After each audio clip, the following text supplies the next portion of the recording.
So one of the most common questions I get on social media is which beginner telescope to buy and which camera to get into astrophotography. Well, I've been doing this since the past 14 years now, and let me tell you something, you don't need much of gear to start with. I've owned a lot of gears over the past years, and I've experimented with a lot of different types of telescopes, equatorial mounts, cameras, and everything. And in this video, I'll give you my honest opinion on what to buy and what to stay away from if you are just starting out in this hobby. So I'll start by exploring about telescopes and why you are better off with a pair of binoculars. Most of the people on social media send me some links of some uh, telescopes from Amazon which really look like toys like over here. So anything which you get in a toy store, you should stay away from it. If it's from a toy store, it will behave like a toy and it won't get you much. It will be of really bad quality, and stay away from anything which has 100x, 200x magnification written right on the box. So I advise you should really stay away from this and never gift your child all this. Instead, you should buy them a pair of really good binoculars. Now these binoculars are not exactly cheap, but they are not also very expensive. They can cost in between 10 to 15,000 K range, which is as pricey as a beginner telescope, but the advantages of this are immense. Firstly, these are very easy to use. They require no collimation, nothing. They require minimum maintenance. You pick them up after 5 years and you will be able to use it. You just have to store them properly. I have done so many sessions over the past few years with only the binoculars, and people were really amazed at the level of detail and clarity a pair of binoculars can offer you.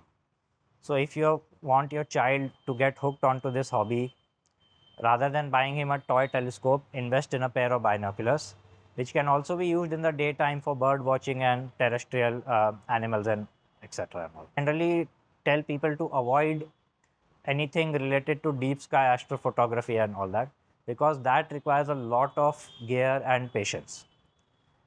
I tell them to start with simple star trails and Milky Way, and if they enjoy that and if they are able to do that, they can advance to deep sky photography and all. So coming back to Milky Way and star trails, well, you only need a camera and something to put the camera on. Well, actually, you don't even need a tripod to shoot at night. As you can see, I've shot many images, and some of my best images have been shot on makeshift jugaad like this. Cheap tripods, which, well, this is not really exactly cheap, but they can be a little bit difficult to handle in night. As you can see, they do not go more low than this. And if you want to get really low angle Milky Way shots, which are the best in my opinion, as you can see on my page, you really have to get more down than this.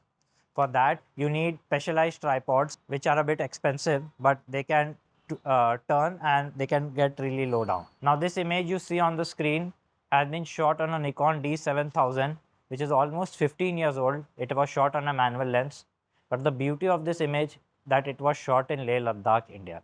So you can see in astrophotography, editing and locations matter much more than the gear on which you shoot on. Well, I can say your mobile phone is so much more capable of doing of what you can think. But I would like to point out one thing over here. Finding the location is the most important skill you can have in this hobby. Gear is not that important. First, you need to find a location. You need to go out at night and shoot. Then only you will be able to do justice to your gear. So you cannot expect to shoot at the terrace of your home in bright city lights. With any gear you shoot, you won't get any results. But if you find a nice, good dark locations, you go out there, you shoot with your mobile phone, you shoot with any device which you have, and I bet you will get good results from it.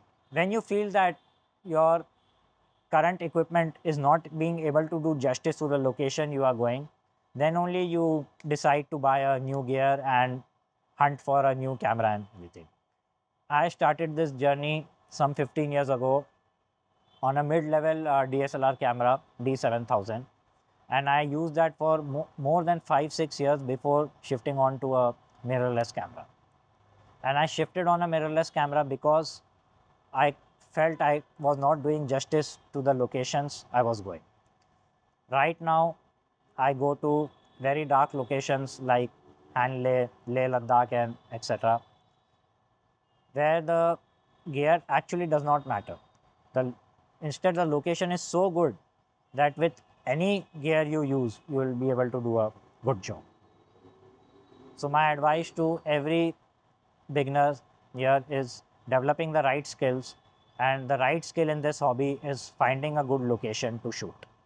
And how exactly do you find locations? I have already made a video on my channel. You can watch that. There you will get some awesome tips on the applications that I use, where we can pre-scout the location in the comfort of our homes and then actually go out at night and shoot. So cutting straight to the point, gear is not that important. A pair of binoculars will last you lifelong. And if you want to get your kids into the hobby or yourself into the hobby, I would really suggest looking at a pair of binoculars or a 6-inch Dobsonian telescope. And if you want to get into star trails and Milky Way photography, the number one advice I would give is don't fret over the gear. Just go out at night, find a good location and shoot. So subscribe for more such straightforward content where I will give you straightforward advice, and stay tuned.